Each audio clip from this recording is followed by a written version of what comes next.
Hello students, প্রথমেই UK educational টিপসের পক্ষ থেকে তোমাদের সকলকে স্বাগত জানাই। উচ্চ মাধ্যমিক শিক্ষা সংসদের দ্বাদশ শ্রেণীর 2024-25 সালের এবিটিএ টেস্ট পেপারের এসি 23 পেজের এমসিকিউ এর সমাধান আজকের ভিডিওতে করে দেওয়া হচ্ছে। তোমরা সকলে দেখো এবং তৈরি করে নাও। যাদের কাছে এবিটিএ টেস্ট পেপার আছে তারা টেস্ট পেপারটি বার করো এবং এসি 23 পেজ বার করো, নিউট্রিশন পেজটা। আর যাদের কাছে এবিটিএ টেস্ট পেপার নেই তারা ভিডিওটি ভালো করে লক্ষ্য করো এবং খাতা বার করে উত্তরগুলো তৈরি করে নাও। তো এখন আমরা এসি 23 পেজ বার করে আমরা প্রশ্নপত্রগুলোর সমাধান করি। প্রথমেই দেখো নিউট্রিশন। এখানে যে প্রশ্ন রয়েছে 1 নম্বর প্রশ্নটা, ড্যাশ চক্র ইনসুলিন, অ্যাড্রিনালিন এবং গ্লুকাগন হরমোন দ্বারা নিয়ন্ত্রিত হয়। এখানে সঠিক অ্যান্সার হচ্ছে কি করিচক্র। অপশান বি হচ্ছে সঠিক অ্যান্সার। করিচক্র ইনসুলিন, অ্যাড্রিনালিন এবং গ্লুকাগন হরমোন দ্বারা নিয়ন্ত্রিত হয়। 2 নম্বর, স্নায়ুতন্ত্রের মায়েলিন পর্দা গঠনের জন্য মাতৃদুগ্ধের উপাদানটি হলো, তাহলে মাতৃদুগ্ধের উপাদানটি হচ্ছে এখানে অপশান ডি গ্যালাক্টোজ। এই অপশান ডি হচ্ছে সঠিক অ্যান্সার।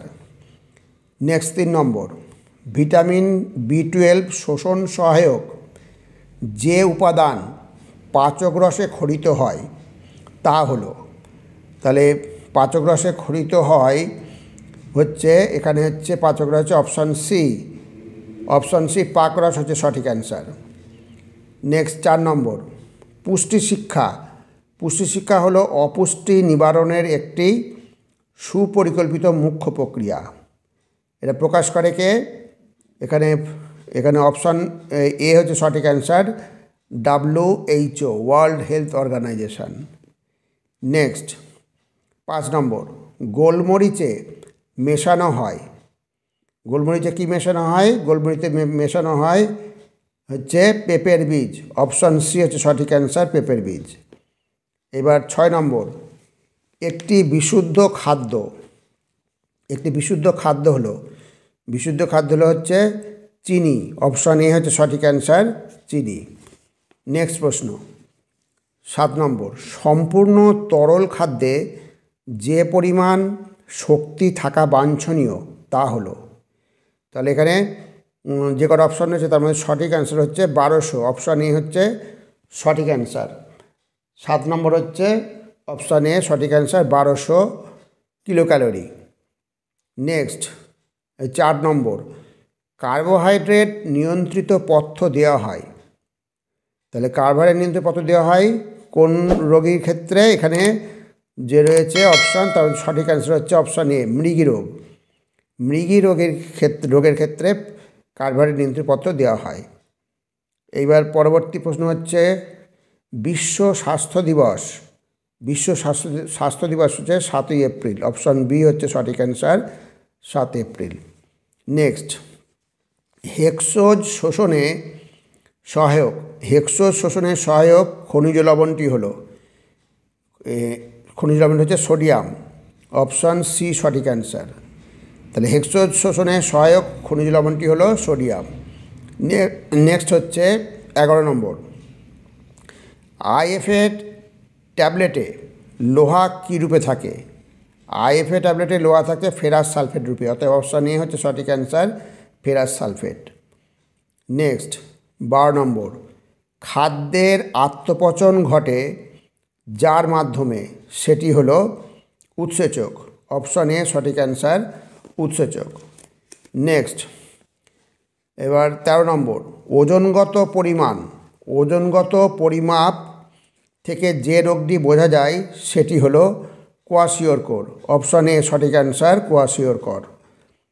পরবর্তী, শ্রবণ ও দর্শন উভয়ের মাধ্যমে শিক্ষাদানের উপায় হলো, শ্রবণ ও দর্শন উভয়ের মাধ্যমে শিক্ষাদানের উপায় হলো চলচ্চিত্র, অপশান বি হচ্ছে সঠিক অ্যান্সার, চলচ্চিত্র। নেক্সট, ভ্রূণের নিউরাল টিউবের ডিফেক্ট হয় যদি মায়ের খাদ্যে ড্যাশ এর অভাব হয়। তাহলে মায়ের খাদ্যে কিসের অভাব হয়? মায়ের খাদ্যের অভাব হচ্ছে ফলিক অ্যাসিড, অপশান সি হচ্ছে সঠিক অ্যান্সার, ফলিক অ্যাসিড। ফলিক অ্যাসিডের অভাব হলে ভ্রূণের নিউরাল টিউবের ডিফেক্ট হয়। এইবার পরবর্তী প্রশ্ন, খাদ্যবস্তুর ক্যালোরি মূল্য মাপা হয়। খাদ্যবস্তুর ক্যালোরি মূল্য মাপা হয় এই বম ক্যালোরিমিটার যন্ত্রের সাহায্যে, অপশান বি হচ্ছে সঠিক অ্যান্সার। এবার পরবর্তী প্রশ্ন, 6 থেকে 12 মাস বয়সী একটি শিশুর দৈনিক শক্তির চাহিদা, একটি শিশুর দৈনিক চাহিদা হচ্ছে 80 কিলো ক্যালোরি পার গ্রাম দৈহিক ওজন, অপশান বি হচ্ছে সঠিক অ্যান্সার। পরবর্তী প্রশ্ন দেখো, পরবর্তী প্রশ্ন হচ্ছে 18 নম্বর, RQ যখন 1 তখন প্রতি লিটার অক্সিজেন থেকে উৎপন্ন শক্তির মান, ভালো করে মনে রাখবে, RQ যখন 1 তখন প্রতি লিটার অক্সিজেন থেকে উৎপন্ন শক্তির পরিমাণ হচ্ছে 5.058 কিলো ক্যালোরি, অপশন সি হচ্ছে সঠিক অ্যান্সার। নেক্সট, গর্ভাবস্থায় তৃতীয় ট্রাইমেস্টারে ড্যাশ শতাংশ BMR বৃদ্ধি পায়, খুব ভালো করে মনে রাখবে, গর্ভাবস্থার তৃতীয় ট্রাইমেস্টারে হচ্ছে 12%, অপশন সি হচ্ছে সঠিক অ্যান্সার, 12%। এইবার নেক্সট 20 নম্বর, মাছের তেলে কোন উপকারী পদার্থ থাকে যা হার্টের পক্ষে ভালো? খুবই ইম্পর্টেন্ট প্রশ্ন, তোমরা সকলেই জানো, omega 3 fatty acid, option A হচ্ছে সঠিক অ্যান্সার। এইবার পরবর্তী প্রশ্ন হচ্ছে 21 নম্বর, 100 গ্রাম ডিমে উপস্থিত প্রোটিনের পরিমাণ, 100 গ্রাম ডিমে উপস্থিত প্রোটিনের পরিমাণ হচ্ছে 13.3 গ্রাম, অপশন ডি হচ্ছে সঠিক অ্যান্সার। তাহলে স্টুডেন্টস, যে প্রশ্নগুলো উত্তর করে দেওয়া হলো, প্রত্যেকটা প্রশ্ন তোমরা খুব ভালো করে করবে। আর এখানে এসএকিউগুলো এই ভিডিওতে আর দিলাম না, পরবর্তী ভিডিওতে এসএকিউগুলো অ্যান্সার করে তোমাদের দেবো, তাহলে তোমাদের উত্তর করতে আর সুবিধা হয়ে যাবে। এখানে ভালো করে খেয়াল রাখবে, যে প্রশ্ন উত্তরগুলো করে দিলাম প্রত্যেকটা কিন্তু ভেরি ভেরি ইম্পর্ট্যান্ট প্রশ্ন, খুব ভালো ভালো প্রশ্নই এই পেজে রয়েছে, অতএব এগুলো খুবই গুরুত্বপূর্ণ, তোমরা এগুলো অবশ্যই করে নেবে। আর স্টুডেন্টস, এ প্রসঙ্গে বলি, ভিডিওটি যদি ভালো লাগে অবশ্যই সাবস্ক্রাইব করো, এর সাথে একটা লাইক দিও এবং তোমার ফ্রেন্ডসদের মধ্যে ভিডিওটি শেয়ার করো। তাহলে স্টুডেন্টস, আজকে এখানেই শেষ করি। তোমরা সকলে ভালো থেকো, সুস্থ থেকো। Thank you very much.